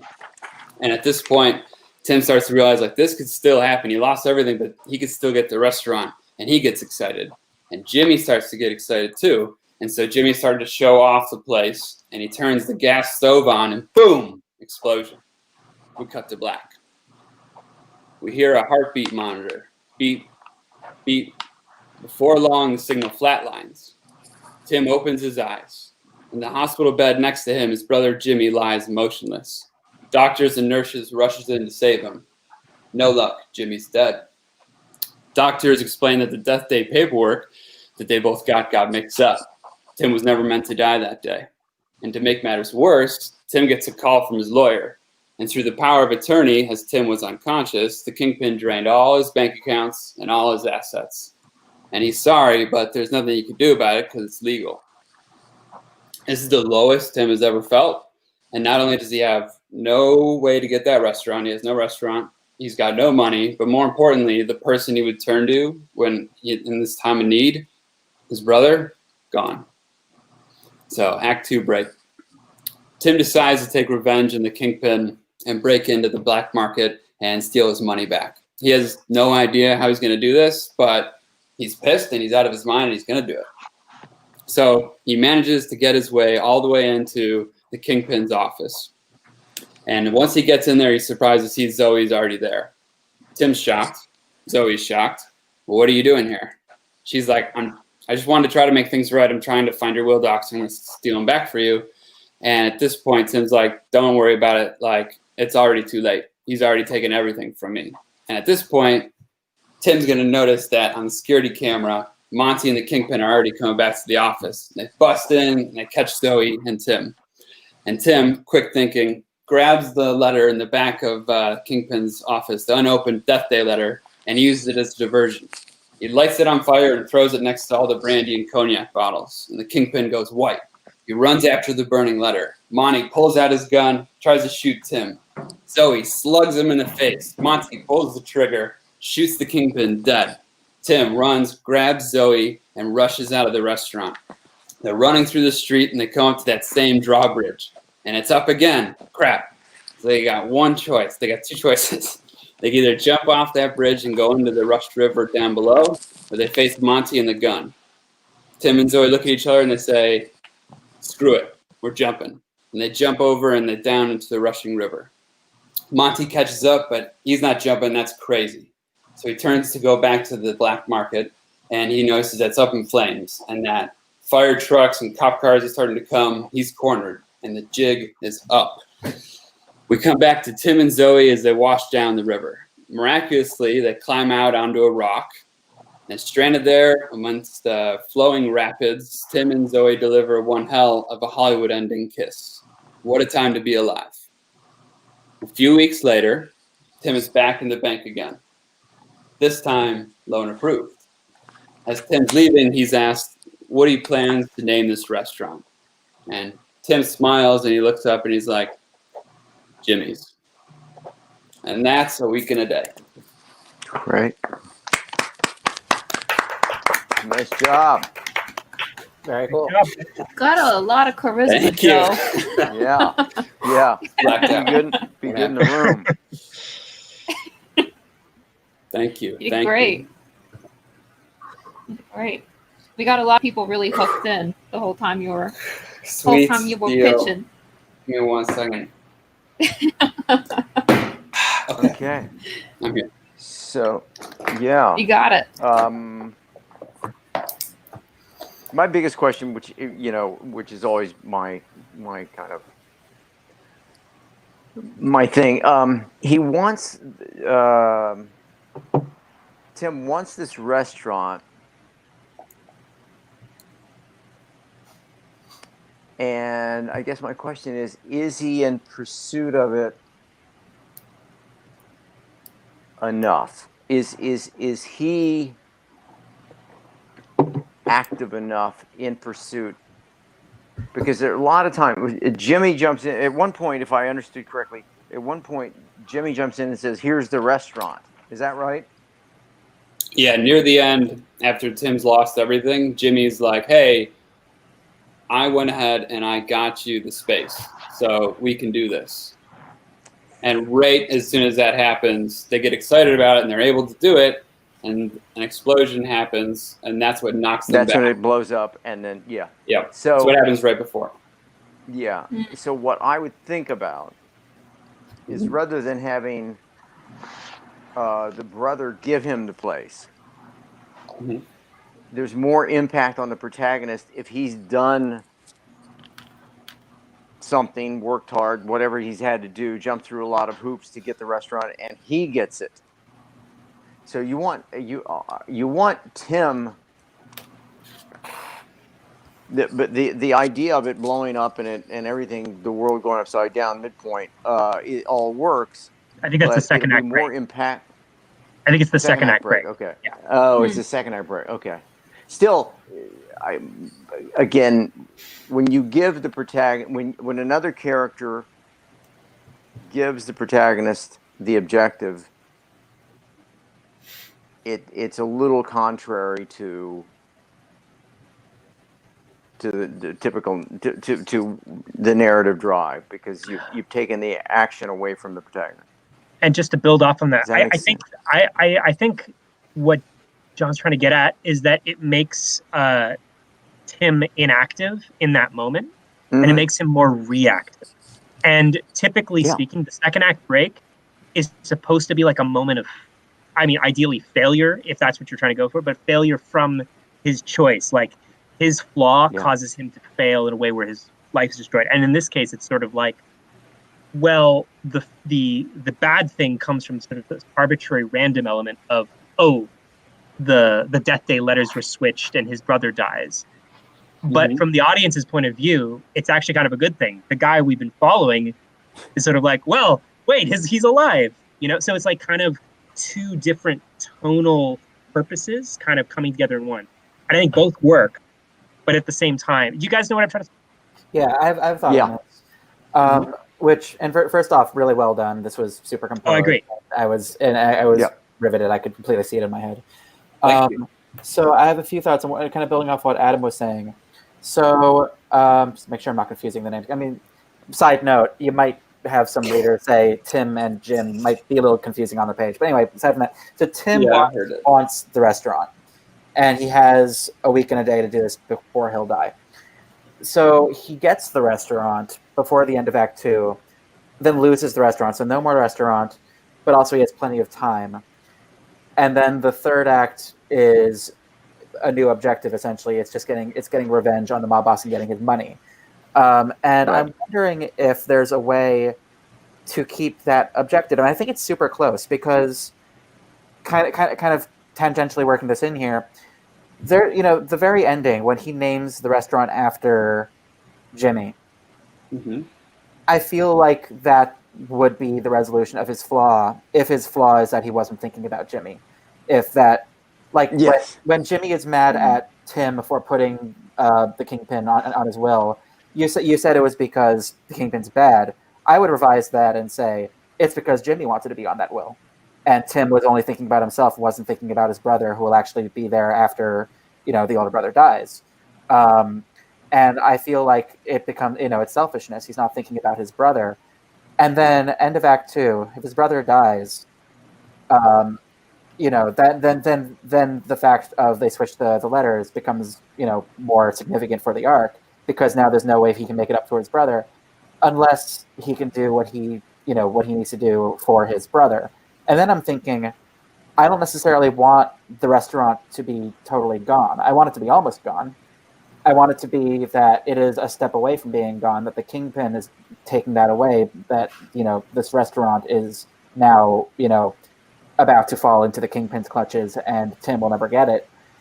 And then the goal stays the restaurant. Then going after the kingpin is, I need that restaurant, not because I want it for me anymore, but because I want to use it to honor my brother. Because I want it for Tim. Yeah. That's right. Yeah. So just to kind of and there's resolution in that. Yeah. There's resolution in that, and that I think would kind of make sure that the objective stays the same. I would make sure that we're still on the same arc, and that losing the death date doesn't reduce the stakes.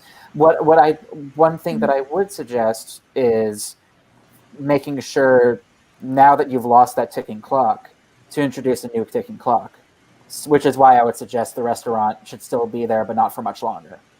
If there's a way to be like, we now have like a day, or else this restaurant will forever be kingpins and I will never get my money back, then this is something he has to do right now, and you no longer need the immediate death date to kind of put that pressure on him, but you do still have pressure on him, if that makes sense. I really like this suggestion here from Dan, because I think it's getting closer to the idea that his flaw is causing these problems, where if it's the kingpin's fault that the oven explodes, then that's only happening because he was selfish or whatever his flaw. This might not be like the solution that you end up going for, but it's something, and it's like it's in this vein where it's his fault. You know what I mean? So I like that. It makes it a consequence of his actions, and that ties it together. I like that a lot, Alexie. Can I just have a side note? This isn't related. This isn't the most important thing, but for me, having the kingpin's letter, that's like a Chekhov's gun. And the fact that he just grabs it and throws it in the fire, that they don't read it and it has some sort of consequence. Like, I feel like there's an opportunity there to do something really clever and fun. And just burning the letter, I just feel like you should do something fun with that. I actually like that a lot, kind of building off what Adam's saying. If his weakness is that he is actually genuinely curious and is trying to avoid that curiosity, where he keeps it in the letter in a safe somewhere so that he'll never have to read it, and then these characters at one point are like, well, I have it and I know what it is now, and maybe the kingpin can't resist and needs to know that answer, then that could be used against the kingpin. I actually love that, because I was trying to condense the pitch to be under the the time limit, because the first time I did it was like 20 minutes and I hit the midpoint and I was like, yikes. So the way I'm kind of carting it out and what I'm singing is that, like, when they burst into the office, Tim has it opened already and has read it and has seen it, and then he says that he's going to blow the place up and that you're going to die because I know your death day, but I'm not going to die because we both know that since I didn't die yesterday, I'm not going to die right now. And at that point, the kingpin goes white, because he's like, oh my God, you know when I'm going to die and you're telling me I'm going to die right now? And he knows that Tim won't die anymore. So there was a little more I was going to do with the letter, but I figured I didn't really have the time. I didn't figure a way to tell it in the pitch in time, so I'm like, time limit, it's coming. I think you made the right call in terms of like what information you included in the pitch. And like in a real pitch, this kind of stuff, is the kind of stuff that would come out in questions. And I think you did it exactly right. Just for the sorry, Avi. Oh, I'll be super quick. Just kind of like on that climax with, they're aiming to kill each other. And I feel like in that climax, in that sequence, the stakes can no longer be death. Right. So like the action, like we're going to be watching the action and we know that they're going to survive because we know how many years he has left. And so I was wondering if there's a way to reorient that scene so that the thing that is at stake is not death, but is something, that is important to Tim, but is not his life, and is still tied into his goal. So like that's, I would suggest the restaurant, but like, if there's bullets flying, I would just suggest be careful that you don't kind of get into a sort of a treadmill of characters shooting at each other, because we know how this is going to turn out. Right. Yeah. They're turning into stormtroopers not being able to hit their target, kind of thing. Yeah. Adam, you were about to say something. Oh yeah, I think the issue here, the only issue that I am feeling is the flaw in inner need coming across really cleanly in Act 3. Like if his like, what would you say his inner need is? So the thing I was having as Tim's inner need is he needs to actually take charge of his own life and do something about it rather than always making excuses and not pushing forward. Like I kind of described him as a tomorrow guy. Like he's always had aspirations and he knows what he wants. And whenever he has a chance to do something, he's like, yeah, I'm totally going to do that. But like tomorrow. But tomorrow never comes. And so like that's kind of his flaw, and his inner need to me is he needs to actually just go and do it. He needs to actualize his future. So does he not do that? Yeah. Go ahead, Adam. Yeah. So the only issue I see with that is him realizing in the third act that, oh my God, I'm going to live 37 more years. Automatically that realization does that, and it's not particularly, it's like his circumstances have changed. Yeah. So like, how can you make that about like a choice that he does, like he takes on? And kind of building off that, it sounds like this is a flaw that he overcomes in the first act. He does, because he takes action. Yeah, because the second he realizes, oh, I'm going to die, I need to do this now. I'm going to go. Then he becomes a go-getter, and it seems like he stays a go-getter. So I feel like that might not work so much as a flaw, because even if it comes back up in the third act, or it's like, oh, now you have more time, he would not have had that flaw over the course of most of the story. And so I feel like you might need a different flaw there. The flaw, I believe, Avi, you're right. Yeah. Yes, he does correct the flaw as soon as he says, I'm going to go get it. Yeah. At the end of the first act. So flaw corrected. So I feel like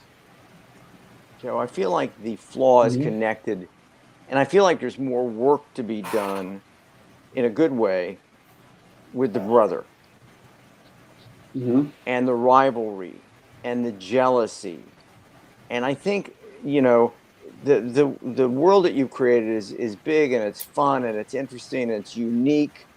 But now perhaps with Tim and Jim and those names, you're gonna have to work something out with those guys. Yeah, because But anyway, it did occur to me that that's why the letters get mixed up, right? Or no? So yeah, I get. Maybe okay. It could be a last name, though. I mean, the last name could be the thing. But I think to get a richer material here and more substance to it is to rethink their relationship, the jealousy and the competition for there, and that's where you may find his flaw. My gut instinct is that's where his flaw is. His flaw is in his relationship with his brother, and the fact that he's never addressed how much he hates his brother. Yeah, and then that. Then you can. This is one of those things. I'm sorry to go off on a tangent here a little bit, but this is one of those things. Like everybody probably has heard me say this. I'm a big fan of Superbad, and Superbad is actually a movie about friendship.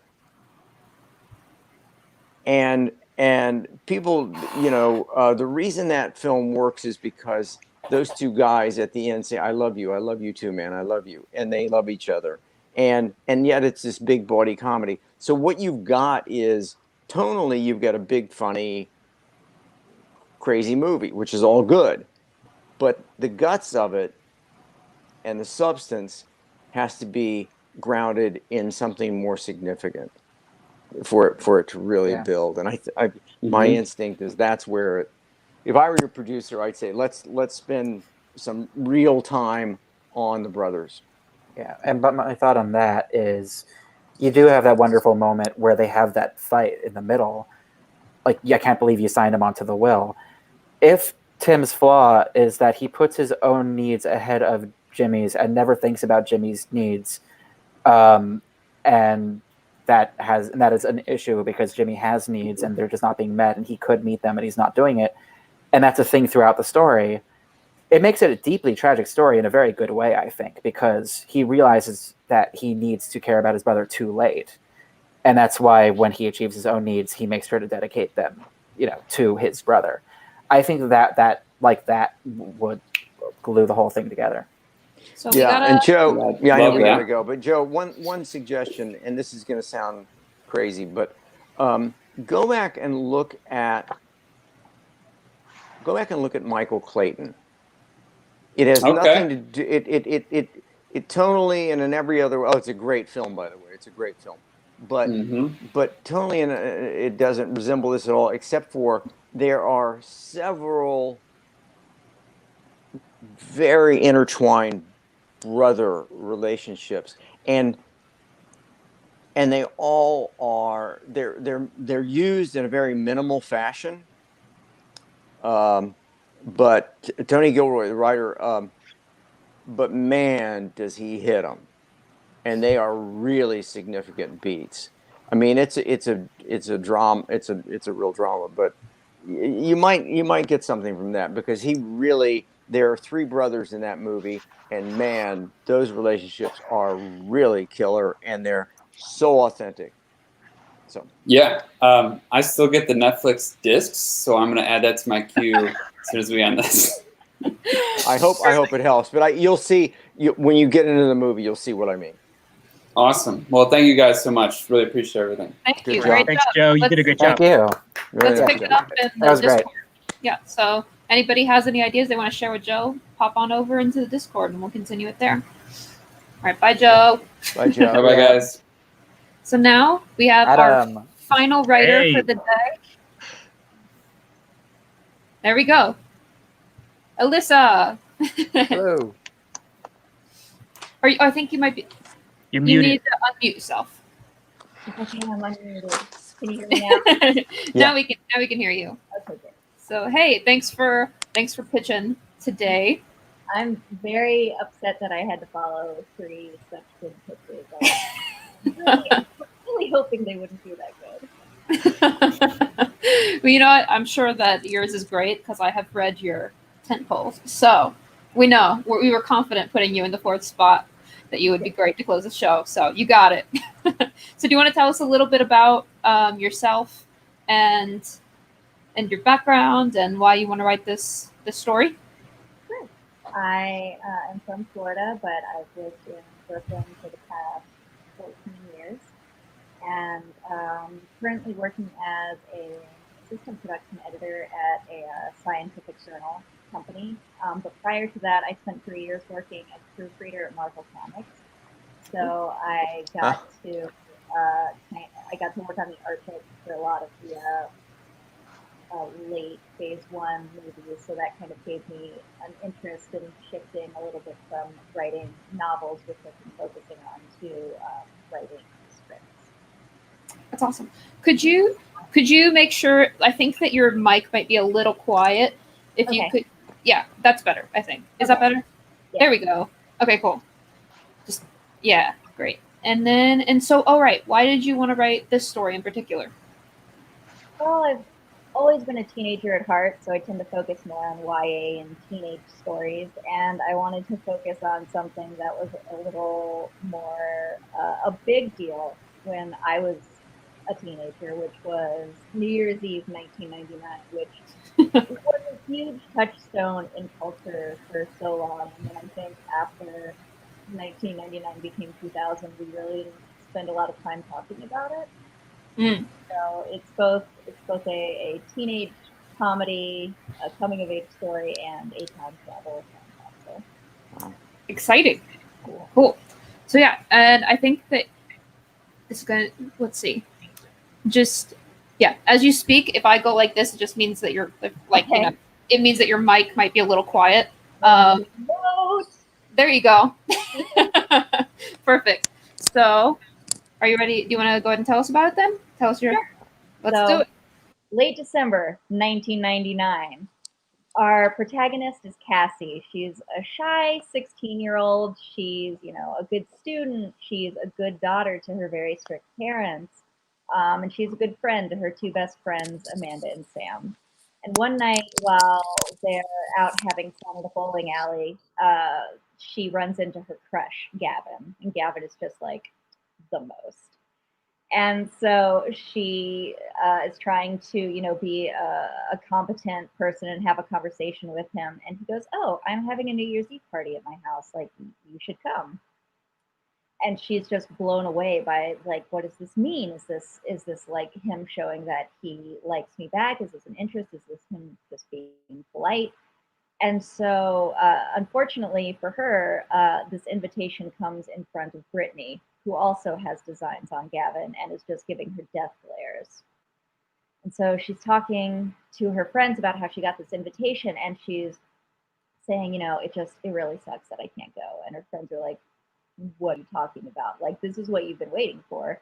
This is, he's finally showing interest in you after all of this time you've been crushing on him." And she goes, "Are you kidding me? Like, my parents are super strict. Like, they don't even let me go out to like normal parties, much less a New Year's Eve, millennium party where at a guy's house where there's probably going to be drinking. Like, it's not going to happen."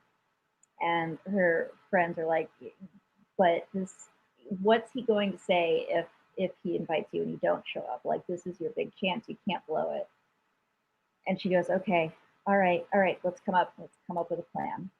And so she goes over to Amanda's house on New Year's Eve, and they're going to have a slumber party. But as soon as the parents' backs are turned, they put their plan into motion to sneak out and go to Sam's house because Sam's brother is going to drive them to the party. And, the first thing they got to do before that is get the outfits. Talking crop tops, we're talking low-rise jeans, every terrible thing that ever happened in late 90s fashion.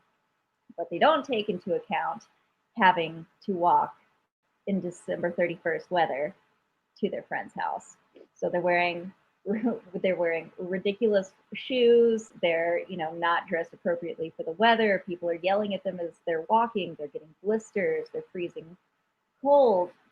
And so finally they're walking by and they come across this liquor store, and it has a payphone in front of it. And Cassie and Amanda finally are like, "You know what, let's just pool the money that we have and we'll get a cab and we'll take it to Sam's house. It's not going to cost that much. Let's do that." So while they're calling the cab, Brittany comes out of the liquor store and she looks at Cassie and she's like, oh, are you still trying to get a ride? Oh my God, that's so cute, because I'm going over there right now. And Cassie just like gets a fire lit under her, and she's like, "Okay, this has to happen now. This is like a point of pride now." And so the cab comes, they get into the cab, and the cab driver is like this Y2K conspiracy nut. Like, "Have you turned off your computers? I have to get to my bunker because the world's gonna end." And they just get super freaked out by him, and finally just like at a stoplight, just get out and run. But they're only a couple of blocks away from Sam's. So they're like, "We can suck it up with our torn feet and we'll just cut through these yards." They cut through the yards, and there's dogs that chase after them, and Amanda loses a shoe, but it's okay. It's fine. It's fine because they're at Sam's house. Everything's going to go smoothly. And Sam opens the door and goes, "Yeah." And they go in, and Sam's brother, who is supposed to drive them to the party, is with his friends, and they're just completely stoned. Like, there's no way they're getting off the couch anytime soon. And at this point, Cassie just breaks. She's just like, "This is a sign. This is a sign. Like, it's not meant to be. We can't, like, this has been a crazy night, and I'm already getting you guys into so much trouble. Like, let's just give up." And Amanda and Sam go, what's going to happen if we go home now, even if we don't get caught? And Cassie thinks, and she goes, "I guess I'll always wonder what could have happened if I had kept trying." So she, reaches in to her very small well of internal fortitude and goes, all right, let's keep going. How do we get there?" And Sam goes, "Well, my brother's car is a stick shift. I don't really know how to drive it, but it can't be that hard, can it?" So they're in the car and they're running stop signs, and the engine is stalling and the gears are grinding and they're sideswiping cars, and the two girls are screaming at Sam, and he's finally like, "Please stop. Also, we're out of gas. So we need to stop at a gas station and be able to get enough gas to get us to the party and back, or we're really screwed." So they scrounge up some change to get the few gallons of gas that they need, and they go into the gas station. And then while they're checking out, the gas station gets robbed. and the robber is screaming at everyone, and they're freaking out, and Sam and Amanda confess their love for each other, and Cassie's like, what is even happening anymore? What is this night gone to? And so the robber then turns to Sam and he goes, give me your car keys, I need to get away, car. And Sam hands the keys, and he takes off in Sam's brother's car. And this is the moment where everyone is just like, we're in so much trouble, we are going to be grounded forever, like forever, till we die. That's it. That's all we're doing. And so the cops come, and Cassie's like waiting for them to take them to the police station, and and Cassie is just like, what else can go wrong in this evening? And then a car comes and splashes her with mud and gets all over the outfit that she'd so carefully prepared. And it's just the final cherry on this like humiliation sundae. So they're at the police station, and their parents have been called, and the parents show up, and Cassie's parents are just furious. Like, how could you do this to us? Like, why would you lie? What is going on with you? You're our nice daughter.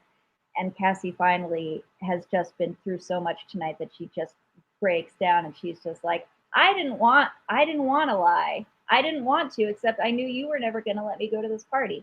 All I want is one night where I can feel like a normal teenager, go to a party with my friends, and, you know, have a memory of a night that's only happening once in a millennium. And her parents are just taken aback, and they go, oh, okay, you want to go? Okay, well, we're not going to drive you. You know, how are you going to get there? And she goes, oh, so if I find a way to get there, I can go? And they say, sure, fine, why not? So they go through the phone book. They're trying to call everyone that they can think of, all of their friends who will be A, at home right now, and B, be willing to give them a ride to the party. They finally find someone. They pull up. They're driving across town. It's 10 minutes to midnight. They're hitting every stoplight, freaking out. Everyone is like tense. And so they go and they pull into the driveway of Gavin's house. They run up to the door and open it just as the clock strikes midnight. And Cassie sees that Gavin and Brittany are kissing and going off to a bedroom. And it's over. And she's lost. She's lost her chance. And she's just super defeated. And she goes and she sits down on the steps outside of the house. And it's just a picture of disappointment. And her friends come over to her and they're like, we're sorry, this really sucks. And she thinks about it for a minute, and she goes, you know, I wanted to have a night where I had a once in a lifetime experience, and I had that, and I had it with you guys. And so let's just do what we were originally planning to do. Let's go roller skating. And so the final image is of them just having fun as friends, and kind of having grown a little bit, and having stood up to her parents and done something to take her first steps into being an adult.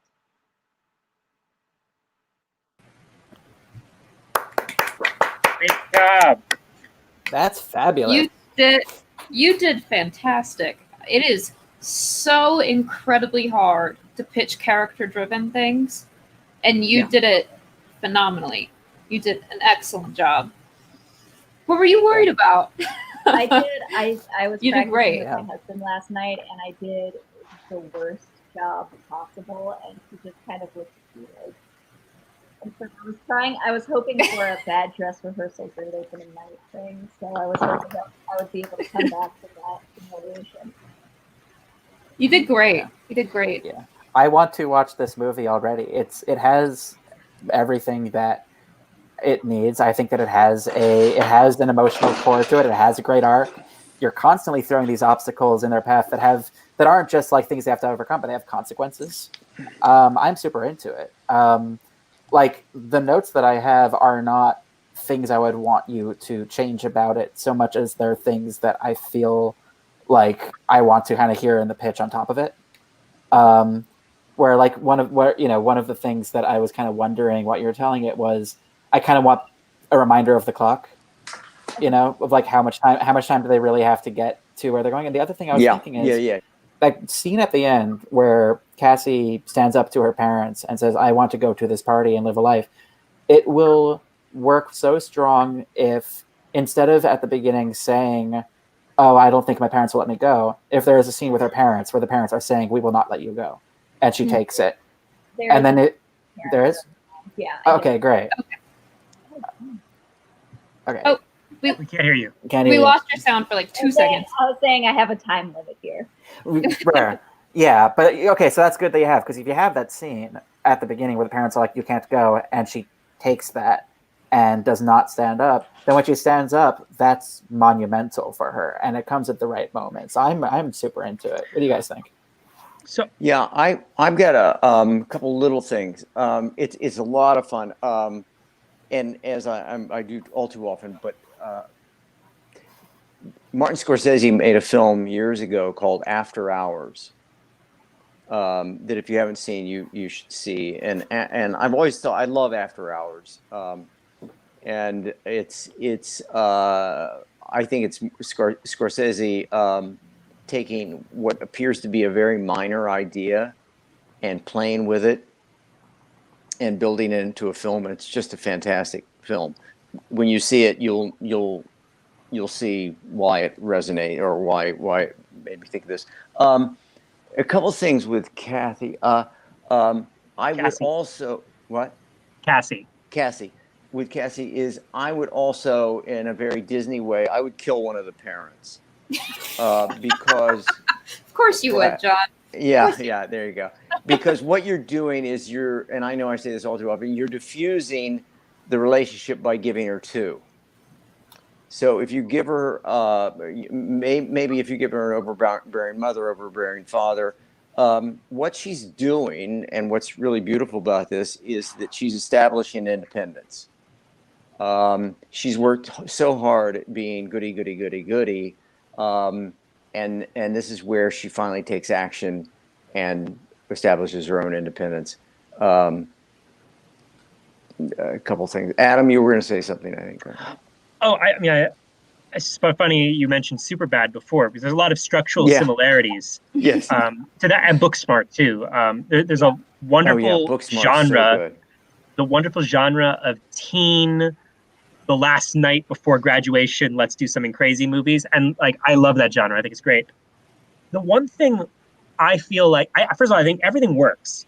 I think you have all the ingredients and this form works. What I wonder is maybe if the third act you could bring back some fun things that you establish in like the early part of Act 1. Like the thing that makes the third act of Superbad great for me is that all these plot lines intersect at the house. Yeah. You have McLovin and the cops come back. You have, their relationship, what's his name, Michael Cera and Jonah Hill's relationship falls apart. There's like a lot of elements happening. And right now, I feel like you have, this is a pitch you were like focusing on her relationship, but I wonder if like the friends could like play, there could be like a subplot you sort of pay off that culminates at the house. Because if it just, they arrive and she's watching Gavin kissing Brittany, that's a great moment. You should keep that. But I wonder if like there could be like something else going on. Yes. I mean, what do you guys think? The robber could come back, for example. Yeah. I hear that. I think like the one thing to be careful when doing something like that is to make sure it doesn't distract from the from the Gavin of it all, because that's the point. But if did you just say Gavin of it all? The Gavin of it all, yes, I did. What if the getaway driver is her ride to the party? That could be a thing. That's a great one. He's running from the cops, and she's like, "You know what? I'm getting to that party. I don't care." Yeah, but like so long as it remains about she needs to get to Gavin, and then these recurring elements could either be become obstacles or solutions that are payoffs to setups early on. Like in Harold and Kumar Go to White Castle, Neil Patrick Harris, coming back at the end is what makes the movie, right? I feel like with these types of movies, nothing should be arbitrary, Oh, yeah. Yeah. Yeah, it reminds me of in Booksmart, tiny spoiler for Booksmart, when the teacher comes back. Yes. When they need an aide, and they had set up that they have the teacher's number, and the teacher comes back. So yeah, I completely hear what you're saying, Adam. Yeah, you may run into some trouble, and the second act is going to be hard. One of the things that's going on here is that the house that they're trying to, Gavin's house, this is essentially, and I know I break these things down all too often in these real simple terms, but it's really a road movie. And you want to think of it as a road movie, because if you do that, then that may help with the obstacles. The second act is going to be pretty difficult. I'm not pretty difficult, but it's always difficult to build out a second act and make sure you have enough obstacles. So Gavin's house, wherever it is, should already be demanding to reach. If, by the way, here's the bad idea. So let's say they are in, bear with me for 1 second. Let's say, okay, here I'm just making shit up. But let's say that they're in, the school is in Detroit, and Gavin's parents' weekend house is in Traverse City. Now they've got to get to Traverse City. That's a problem. Right. So with any road movie, and that's part of the fun about road movies, with any road movie, it's geography. That's always like one of the first things you think of. What's the geography? And oh, you've already done it. I think you can do more with it. What's the weather? What's the car breakdown? Does Sam drive? Sam drives the car, right? Yes. Okay, at some point, just think about this. At some point, Cassie, she's going to take the wheel at somewhere, some car. You know what I mean? Because she's the protagonist. But again, I'm rambling. It's just I would think a little bit about the geography, because this is a road movie. Okay. Building on the protagonist note, so Cassie's flaw is that she follows the rules and isn't really willing to step out of that comfort zone to be adventurous. And kind of as a result, if that's tested over the course of the story, then she's going to have to be faced with choices where she needs to do that and she fails to do that. And the thing that I would say just be careful about is make sure that it's not her friends making all the choices, because I feel like there might be a few beats where the friends suggest doing a thing and she's like, are you insane? We can't do that. But then the friends say, no, we're going to do that. And then that's them making that choice instead of her. And it's tricky because if she makes that choice, then potentially it seems almost like she's corrected her flaw. So she would have to be incredibly uncomfortable with it, but just be careful that she's the one who makes those choices and kind of keep the question of, does breaking the rules harm her? Because if that's what she's worried about, like if you break the rules, you will get in trouble, that breaking the rules and her making those active choices to break the rules are the things that lead to those consequences that happen when all is lost, instead of it kind of being external forces, if that makes sense. Yeah, before I forget, and I'm nitpicking a little bit, there's one beat in here that I think I want to hear for other people. It didn't ring true for me. The parents, which of course by now we know is a parent, singular. Half a parent. Half a parent. I could play on that, but it's so politically incorrect, I'm not going to for once. So the parent says, go ahead and go. What you've done there is you've sabotaged yourself a little bit, because the parent who was so domineering in Act 1 is now somehow changed. And what you've and by virtue of doing that, you've made it easier for Cassie to move on. So you've taken what is potentially an obstacle. Dad shows up at the police station and says, "Go ahead and go." My gut instinct. Forgive me for saying this, but I know that's wrong. Because you see why? Do you understand why? Yeah, it's just that was the part I was having a lot of trouble with. Yeah, no, she's gonna make a run for it. Dad comes in the front door, she goes out the back door. And then that's her. If her flaw was that she's sort of like a rule follower. then that's really the moment that she finally. Yeah. Keep her going. But don't let her off the hook with Dad saying you can go. That's just okay.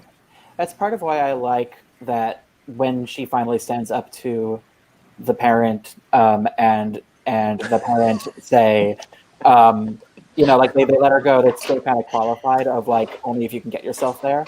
I feel like there's a version of that can work because I like the idea of like by taking the reins and standing up to her parents, she has passed the test. But I wonder if the qualifications that the parent can give her could be a little harder than just you have to find a way to get there. Like, I wonder if, I don't know, maybe like curfew, or, if I hear of any drinking there, then like you'll be grounded for a week, or like some kind of like more higher qualifications that, or just go with what John's saying and just be like, we appreciate you standing up for yourself. That's great. You still can't go, and then break out of the house. Get in the car. We're going home. Yeah. I mean, but if you like, you can go if you can get past us. Yeah, exactly. I mean, always, but you're being, but always what is the choice is always what's the most difficult thing for the protagonist.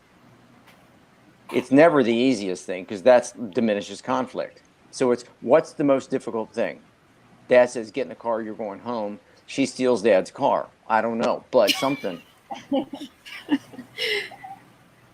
Yeah. Also, I think that was Alexie's laughing like, that's such a bad idea, Alexie. I just can't fathom doing that, so I'm like nervous laughter. That's because you're Tracy Flick. I am Tracy Flick. But you like my sweater. Something that I would suggest, by the way, is this concept of how successful is she at this late point in the story when she stands up for herself, how successful is she with her parent. I feel like that's also because it's so late in the story and because it's the climax and that's, it's a test and there's still going to be obstacles on the path and that final stretch. I wonder if that's something you can kind of feel out when you get there in the writing, like kind of see like what feels emotionally right. Because I kind of like the idea of that's the key that she needed all this time to, get like be sort of allowed to go was just stepping up, and that and even with that qualification, I kind like part of me doesn't even really want it to be I'm just going to steal the car and break out and go, because she's done that the whole time, if that makes sense. Like she has like this whole time been doing that, so I do like that shift. But feel it out, I would say, when you get there, see what feels natural and organic to that point of the story. Yes. And also, I love the idea. You go, Adam. Sorry. And if natural organic means she gets in that car with the robber, that's great. Oh, God, it's beautiful. It's beautiful. Sorry, I picked me back. I think it's like a matter of like what hasn't she done? Like what length has she not been willing to go to that she can push through at this point? And I think you're. To me, it feels like everything is right there. Like you have the confrontation with the parent, and that's a new thing that she's never done. And I feel like, it's just, I don't exactly know what the solution is, but it's something right there. Like you've got it all lined up. Here's a thought from that. As was the pitch under the time constraints, she, the parents say that she has to stay home. She gives an impassioned speech about how she wants to go out. And then the parents give the qualified, you can go, but only if you find a way there. What if it's an argument that gets to that point? If she says, I want to go, they say no. She says, I want to go. They say, no way in hell. She says, I really want to go. And it gets to this point where she wins the argument, where she actually wears down the parents and wins. Then that argument, instead of just like standing up for herself, is a conflict. And she succeeds and overcomes the antagonist of that conflict. That could be a way to go. It's not the only way, but it's a way. The last thing, something I want to say before John, I feel like, and some people said this in the comments, but like, I want to see the next day. I feel like these movies, that you need the resolution to be the day after in the new world. Like, I want to see what happened to Gavin and Brittany. Like just like I'm giving everybody like one moment, tie everything up, like really fits these. Oh, that's just that's feeling there. Yeah, you do need that day. Oh, yeah. Here's a cool note from Kalynn, our good friend coming back from the Hi, Kayla. Pitch. Yeah. What if in the beginning she decides to try and go the first times, and her friends want her to steal the dad's car, and she refuses because she's too good, but then she has to in the end. I think it's something like that. Like I don't know. Only you can really decide what's going to be exactly right, but I think it's something like that, like where we've set up this is a line that she won't cross, and then it's tangible. It's more tangible than an argument, where we see her going that one step further than she's ever gone. I think there's something there. Also, I have a question, just so now that I'm looking at my notes. What is the final fight of this story? Mm-hmm. The final fight is them running across town, trying to beat the clock, trying to get there before midnight. But that's right. But that's before she sees Gavin. Because isn't that? But that's like that would be the all or nothing is them running across town, and then the catastrophic failure would be the kiss, right? And then she has to take a decisive action, which is her going with the friends, right? She decides that she's going to do this anyway, and then they have the unexpected success where they are happy, but in a different way than expected. Am I? Yeah, we might be getting a little bit into semantics here. I mean, I kind of saw the the all is lost is she's in jail and there's no way she's going to this party, and the parents know, and there's nothing she can do, but then she she has that fight with her parents, and then that's what kind of leads to that. I kind of saw that as the ultimate test, but that all kind of comes down to semantics. I feel like the elements are all there in motion. Mm-hmm. And like the ending, I love that she doesn't get what she wants, but she gets what she needs. Yes, well, of course. I mean, that the fact that at that moment that it was never about Gavin. Exactly. That's the beauty of the story. It was about the hot robber. Leave it to Alexie to go for the bad boy. If you make that happen, I'll be happy.